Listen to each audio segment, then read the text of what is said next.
Sud Radio. Ça va mieux en le disant.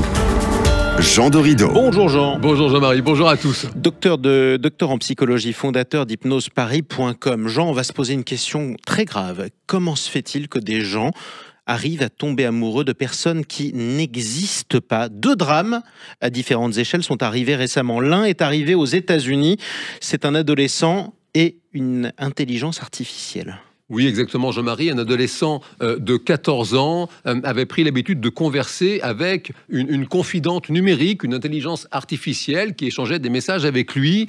Et il est devenu très, très attaché à cette personne complètement irréelle, complètement factice. Il savait que cette confidente n'existe pas dans la réalité. Et pourtant, il s'est tellement attaché qu'il a fini par mettre fin à ses jours. C'est un processus cognitif absolument terrifiant. Même lorsque la personne sait que l'interlocutrice n'existe pas, elle projette tellement d'affection, tellement d'amour, pourrait-on dire, sur cet être factice, et bien que l'illusion devient en réalité plus forte que le réel. Oui, c'est une histoire absolument dramatique, sachant que l'adolescent savait que cette intelligence artificielle n'existait pas. Ça fait écho à une autre histoire dont toute la France a parlé, ou presque. Cette femme française qui est tombée amoureuse d'un faux Brad Pitt avec lequel elle conversait sur le numérique.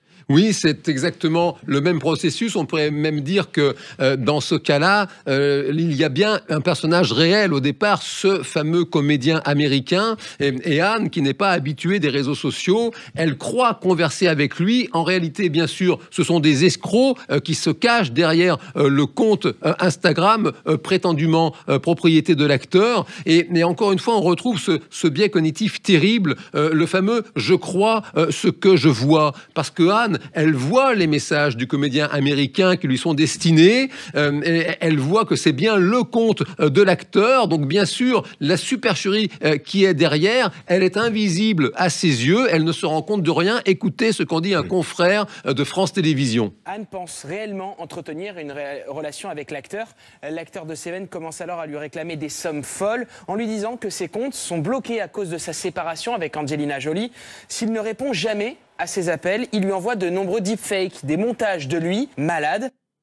C'est un problème terrible, c'est que Anne, typiquement, elle voit Brad Pitt qui lui parle, elle le voit sur son lit d'hôpital. Les arnaqueurs ont même poussé le vice jusqu'à créer un faux journal télévisé étranger dans lequel la présentatrice fait allusion à cette romance entre le comédien d'Hollywood et la française. Le piège est absolument total. Et alors ça, Jean, pardon, mais on a presque de l'intelligence artificielle, en tout cas des montages. Est-ce que c'est ça qui a facilité l'escroquerie ?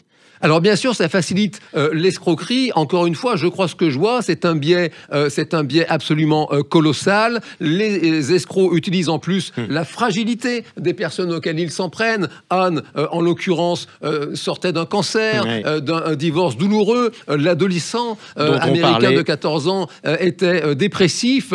Toutefois, personne dans le fond n'est à l'abri parce que l'existence, c'est long. Et hélas, chacun traverse sur cette terre son lot d'épreuves. Et à chaque fois, systématiquement, les escrocs ou l'intelligence artificielle s'engouffrent dans la brèche. Exactement, Jean. Mais comment on fait du coup pour éviter de tomber dans un piège dans lequel manifestement tout le monde pourrait tomber à un moment ou un autre? Alors comment faire? Eh bien, 3 principes. Le premier point, c'est de développer une méfiance systématique, précisément à propos de ce que vous voyez sur ordinateur ou sur votre smartphone. Le procédé n'est pas nouveau.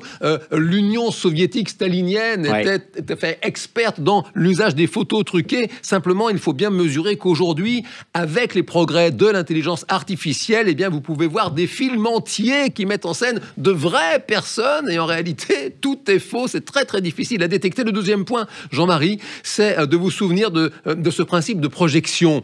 C'est vraiment le principe du doudou. C'est qu'un enfant, il est vraiment attaché à un objet qui est inerte, certes, qui n'est pas vivant, mais en revanche, l'amour que l'enfant lui porte, lui, il est bien vivant. Les psychologues connaissent bien ce principe de projection. Et puis, le troisième point, eh bien, c'est bien sûr de privilégier les expériences de la vraie vie, de la réalité. Rester dans le concret, rester dans le pratico-pratique. Gardez peut-être même en tête cette citation du Petit Prince d'Antoine de Saint-Exupéry. L'essentiel est invisible pour les yeux. On ne voit bien qu'avec le cœur. Et c'est déjà ça. Merci beaucoup, Jean Dorido. Le bonheur est une science exacte. C'est publié chez Larousse. On vous dit à samedi prochain. Avec plaisir, Jean-Marie. À samedi prochain.